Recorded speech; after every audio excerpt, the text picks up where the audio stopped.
എന്നും പ്രാർത്ഥിക്കണം, ഒരു ദോഷവും എനിക്ക് വരികയില്ലെന്ന്.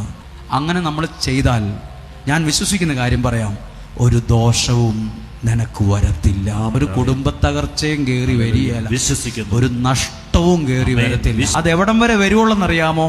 വീടിന്റെ ഗേറ്റ് വരെ വരുവുള്ളൂ, അവിടം വരെ വരുവുള്ളൂ. അകത്ത് കയറി ഇരിക്കില്ല. ഒരു ദോഷവും തലമുറകൾക്ക് വരില്ല. ആമേൻ. ഇത് ഭയങ്കര ശക്തിയുള്ളൊരു പ്രാർത്ഥനയാണ്. ഒരാൾ ഇവിടെ നിന്ന്, നിങ്ങൾ ഈ ക്യാമറ ഇരിക്കുന്നിടത്തിരുന്ന് കരഞ്ഞു ഒരു വെള്ളിയാഴ്ച. എന്നിട്ട് പറഞ്ഞു, ശരീരത്തിന്റെ ഒരു ഭാഗം തൊട്ടിട്ട് പറഞ്ഞു, അവിടെ ഒരു അസുഖമാണെന്നാ ഇന്ന സ്ഥലത്തും ഡോക്ടർ പറഞ്ഞത്. ഒരു ശരീരത്തിലെ ഒരു ഭാഗം തൊട്ട് കാണിച്ചിട്ട് പറഞ്ഞു, ഇവിടെ ഒരു വലിയ അസുഖമാണ്, വേഗം കോഴിക്കോടേക്ക് പോകാനാ ലെറ്റർ എഴുത്ത് തന്നിരിക്കുന്നത്. ഭയങ്കരമായി തളർന്നിരിക്കുവാണ്, പേടിച്ചു പോയി. ഇവിടെ നിന്ന് പറഞ്ഞു, ഇവിടെ നിന്ന് ആ ആശുപത്രി ഡോക്ടറെ കാണുന്നവരെ സഹോദര സഹോദരി ഇങ്ങനെ പ്രാർത്ഥിച്ചുകൊണ്ട് ഒരു മന്ത്രം പോലെ, ഒരു ദോഷവും എനിക്ക് വരികയില്ല, ഒരു തിന്മ എനിക്ക് വരികയില്ല.